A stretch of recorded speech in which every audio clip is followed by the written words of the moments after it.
Hello viewers, আসসালামু আলাইকুম। আজকে ভোরে আমরা চট্টগ্রামের উদ্দেশ্যে রওনা দেওয়ার জন্য কাউন্টারে এসেছি। এখন কাউন্টারে অপেক্ষা করছি বাসের জন্য। বাতনে করে যাব আমরা। কিছুক্ষণের মধ্যে বাস চলে এসেছে। আমরা এখন বাসে। এবার আমাদের সাথে চট্টগ্রাম যাচ্ছে রেঞ্চু আর অ্যালেক্স। অ্যালেক্স এই প্রথম নানুর বাড়িতে যাচ্ছে। আমরা বাসের মধ্যে ছিলাম।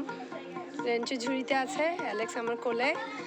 সে খুব এনজয় করছে মনে হচ্ছে। আমরা দীর্ঘ 3 ঘন্টা জার্নির পরে ভাটিয়ারিতে এসে পৌঁছি। লং জার্নি করার কারণে আমরা সবাই ক্লান্ত। ভাটিয়ারিতে এসে পৌঁছেছি। আমার বাচ্চারা কাউন্টার থেকে নেমে আখ খাচ্ছে, আর বড়দিঘির পাড়ে এসে আম্মুর জন্য আমরা অপেক্ষা করছি গাড়িতে ওঠার জন্য। এই ফাঁকে আমি অ্যালেক্স আর রেঞ্চুকে কিছু খাওয়া দাওয়ার খাওয়াই ফেলছি, ওদের খাওয়া। আমরা একটু রেস্ট নিচ্ছিলাম। রেঞ্চু আর অ্যালেক্সকে দেখার জন্য অনেক মানুষের ভিড় হয়েছে এখানে। এখন আমরা একটা গাড়ি নিছি। ডাইরেক্ট উদ্দেশ্য হচ্ছে আমাদের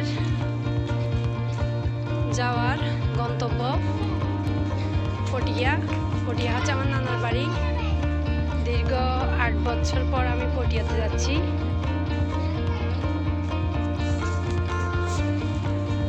আমি, আমার ছেলে মেয়ে, অ্যালেক্স, রেঞ্চু, আম্মু, ছোট খালা সবাইকে নিয়ে এখন আমরা পটিয়ার উদ্দেশ্যে। আমরা পটিয়াতে পৌঁছে গেছি।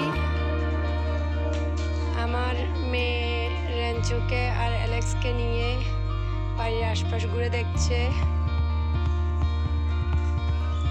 অনেকদিন পর আসছি, এখানে কেউ থাকে না। অনেকটা পরিত্যক্ত বাড়ির মতো হয়ে গিয়েছে, যেহেতু কেউ থাকে না, শুধু বাড়ির কেয়ারটেকাররাই থাকে। সেই পুরানো ঐতিহ্যগুলো এখনো আছে, কিন্তু জংলা জংলা হয়ে গেছে সব জায়গায়। কিছুই অবশিষ্ট নেই সৌন্দর্যের। তারপরে নানার বাড়ি, অনেক স্মৃতির কথা মনে পড়ছে।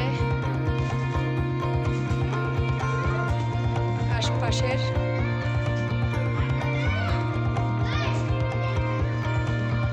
পুরাতন সেই মাটির ঘর।